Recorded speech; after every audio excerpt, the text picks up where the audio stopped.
Olá, eu sou o Sérgio Silva, da Gestão RH Seguros.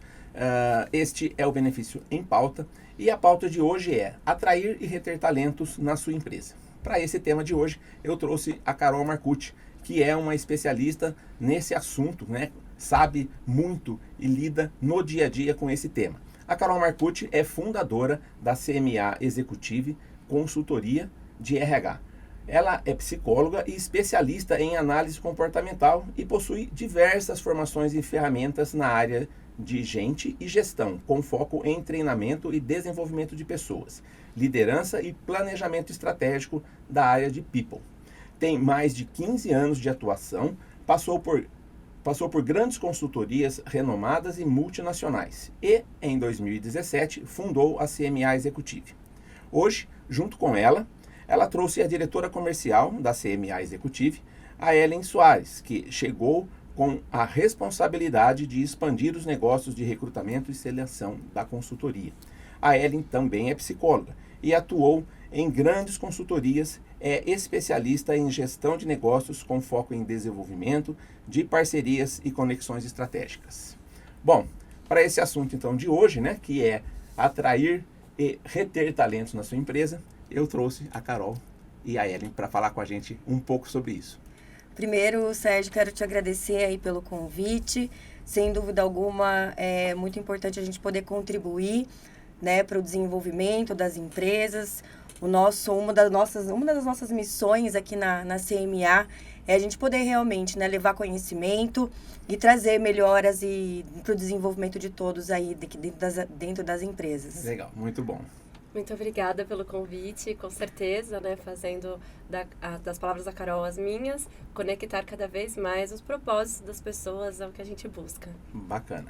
Carol, vamos falar então sobre atrair talentos, né? Hoje em dia, quais são os principais fatores que atraem os talentos? Olha, Sérgio, basicamente, quando a gente fala em atrair pessoas, a gente liga muitos projetos voltados desde a área do recrutamento e seleção, né? Então, quando a gente pensa em abrir uma oportunidade, né? Então, desde como você se coloca para o mercado, como a tua empresa tem de imagem no mercado, como você se posiciona no mercado. Então, hoje, empresas que trabalham uma cultura muito forte, que desempenham um papel alinhado aí com questão a valores, princípios, que tenha realmente isso no dia a dia, isso acaba sendo um atrativo para você atrair pessoas que queiram trabalhar na tua empresa. Né? Empresas que não têm tanto isso, né? As empresas menores, que às vezes não têm isso muito bem definido, a gente acaba indo para outros pontos além dessa questão de cultura e valores, né? Tão explícitos assim nas redes sociais, por exemplo.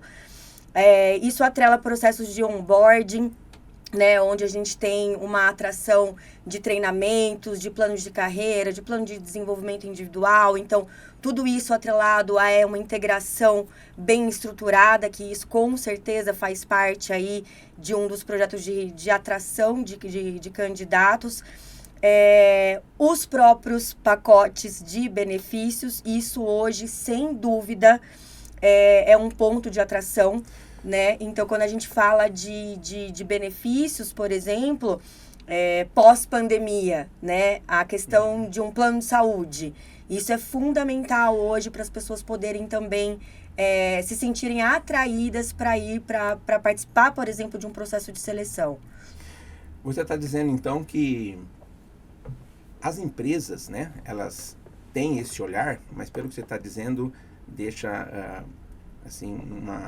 deixa entender que os candidatos também estão olhando para isso, né? Assim, eu não quero só um emprego, eu quero um emprego que... E aí ele vai buscar o que a empresa tem, né?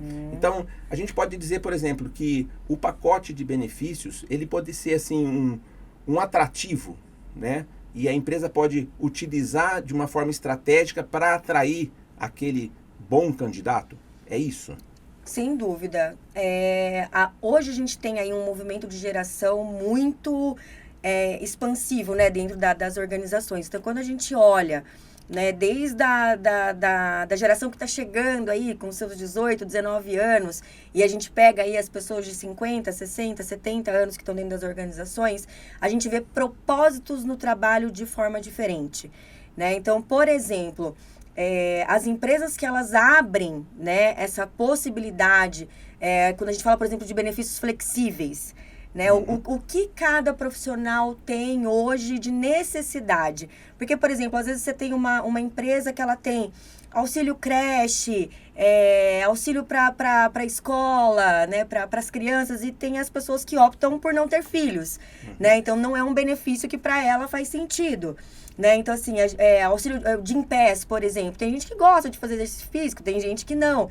Né? Então, a questão dessa flexibilidade tem sido uma coisa muito importante.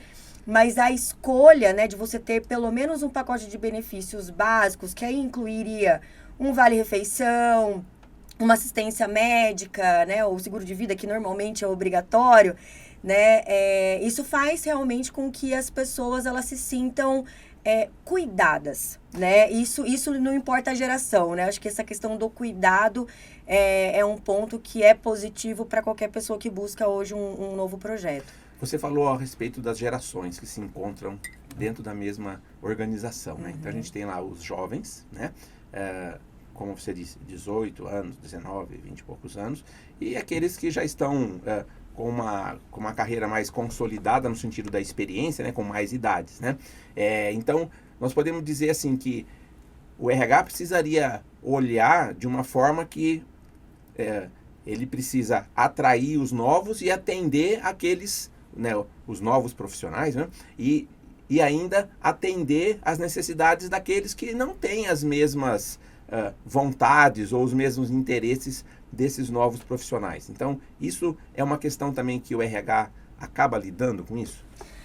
É uma questão que o RH lida todos os dias. Eu acho que é um dos grandes desafios aí que gestores de RH e as pessoas que atuam, né, na operação, os BPs, né, as pessoas que trabalham na comunicação interna hoje, porque antigamente era uma forma mais direcionada, né? Você fazia uma comunicação, todo mundo entendia, né, aquilo que era dito, e hoje em dia a gente precisa entender que a comunicação ela é diferente, né, para algumas pessoas. Então, o RH, ele tem sim essa missão de entender as necessidades, né, dessas gerações, de como as coisas acontecem, mas também existe um papel fundamental no desenvolvimento das lideranças para que eles também entendam, né? Porque a gente vai principalmente para empresas, né, que tem uma cultura um pouco ainda mais engessada, uma dificuldade das lideranças entenderem, né, esses novos movimentos que estão acontecendo, mas eu sempre digo que é um caminho sem volta. Né? Nós fomos pedra no sapato de pessoas que foram carreiristas lá, né? Nossos pais que trabalharam 30, 40, 50 anos na mesma empresa, ou eram, né, trabalhavam com outras instituições, e a gente já vem de uma geração que não ficou tantos anos assim dentro de empresas, né? Então, a gente já veio movimentando isso, e agora o movimento é cada vez mais rápido de mudança. A mudança é mais fácil. Eles não pensam muito. Eu vou. E não é nem questão de não pensar muito, porque ainda existem alguns pontos que retêm os talentos, né? E a gente vai falar um pouquinho disso, mas só voltando para essa questão do papel do RH, trabalhar essa gestão de mudança, essa flexibilidade, o desenvolvimento das lideranças tem sido fundamental, até mesmo para atrair os talentos, porque é o que eu digo, né? Hoje em dia as informações elas estão nas redes. Então, você tem hoje sites que você entra para entender como é a reputação daquela empresa, e as pessoas falam mesmo, né? Então, é importante que esse movimento de cultura, de valores, ele seja realmente visto como algo fundamental. É importante que a gente tenha essa consciência e não importa mais o tamanho da sua empresa, né? Eu acho que isso é um ponto bem importante, né? Quando você diz, né? Porque a gente está falando agora da atração, né? O que a empresa precisa fazer para atrair os bons candidatos, né? Então, assim, a gente pode dizer que a cultura organizacional da empresa, o propósito que aquela empresa tem, é um motivo para poder atrair, né? Assim, ela precisa cuidar dessa imagem dela, né? Da sua cultura, aquilo que ela de fato propõe, além da sua atividade fim, óbvio, né? Mas o que mais que ela precisaria mostrar ou deixar, né, claro para esse mercado? E quando eu falo mercado, são dos candidatos, né?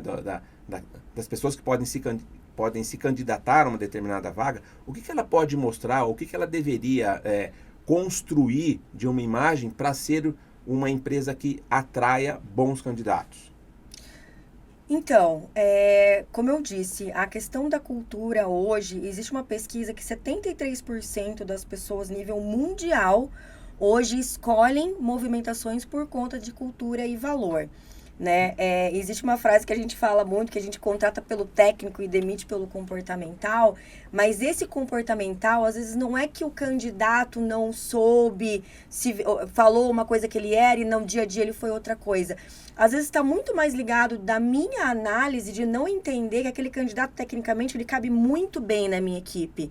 Mas dentro da cultura da minha empresa, dentro da cultura organizacional, como que funciona, quais são os meus propósitos, isso está alinhado à cultura, aos propósitos, aos valores daquela pessoa, né? Porque hoje em dia, propósito e valor está cada vez mais inegociável, né? Antigamente, a gente passava por cima de algumas coisas, a gente suportava algumas coisas, e hoje em dia não existe mais isso. Hoje em dia a gente tem canais de compliance, por exemplo, para denúncias, né, de assédio, de abuso, de várias coisas, e mesmo com toda essa estrutura, a gente ainda vê isso acontecendo. Infelizmente, a gente veio falando, inclusive, disso hoje aqui, que aconteceu com pessoas próximas da gente agora, né? Então, assim, é uma realidade que acontece muito, e como eu disse, cuidar da cultura, cuidar do propósito, é também entender na hora de avaliar o candidato, na hora de atrair essas pessoas, entender se realmente os meus propósitos, os meus valores, a minha cultura está alinhada e atrelada